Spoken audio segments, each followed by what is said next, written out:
Hey, what's up guys? I'm Brandon and today's video is going to be titled Control Your Emotions.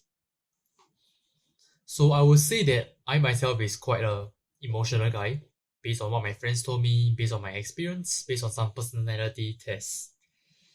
So I also don't really show this side of myself to the general public, right? Because why would you want to show your weaknesses to someone that you don't really know?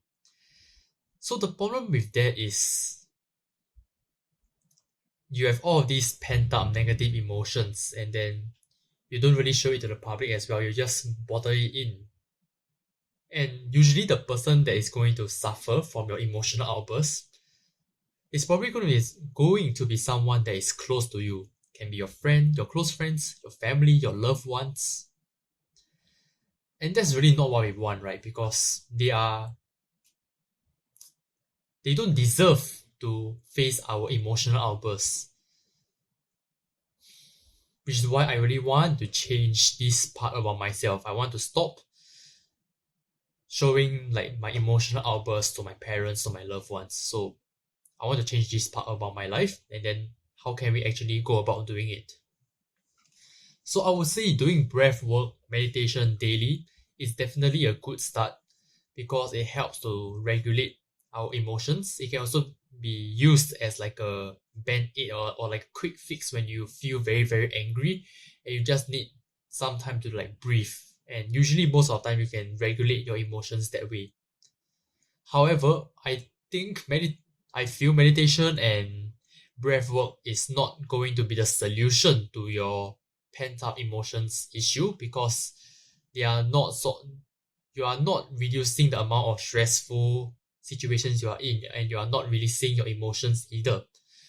So I would say then how can we actually reduce or release our negative emotions?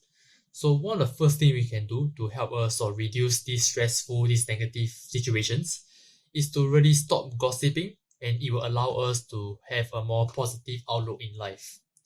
So we all know that gossiping stems from looking at a negative aspect of the subject that we are talking about, right? So for example, you are talking shit about some guy, you are saying things like, oh, he's using papa's money to buy his car, or she's such a teacher's pet. Yes, usually most of the time you thought you are just enjoying saying like shitting on someone else, right? But it usually doesn't really work that way because you yourself also feel that negative emotion inside of you. You feel this sense of resentment towards the people that you're actually talking about. And because you're actually focusing on the negative aspect of that person, it makes you it gives you it gives your worldview just becomes a little bit more negative in general because you are always focusing on the negative aspect of someone else or your situation. So by reducing or stopping gossiping in general, it will help you gain a better and more positive outlook in your life, and then that will help you to have less stressful and less sort of negative situations. And then lastly, we'll definitely need some ways to release our pent up emotions.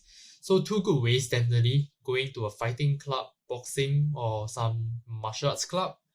Or second is exercising, weightlifting, running, or whatever you want. So I don't really go to a fighting club or whatever, but it might be something that I'm interested to join because I think that's like one of the best ways for you to release, especially your anger, right? Because you're literally getting hit and hitting each other. So I think that's a very, very good way to release your emotions rather than releasing on your like parents or family, right? So instead of releasing this sort of anger on your friends, your family, your loved ones, we should also release it in like such physical activities. So if you don't know where to get started, you can simply go for a run or go hit some push-ups. Or if you don't want to exercise at all, you can even go for a long walk, especially by yourself. Because that is going to let you really contemplate and really have this conversation with yourself. You start to ask yourself, why are you feeling happy or why are you feeling sad and stuff? And then with that, you can really sort of regulate your emotions and you understand why you are feeling angry or sad. So it is vital that we use our aggression to our advantage and not let it control our life. And with that, thank you very much for watching and have a great day.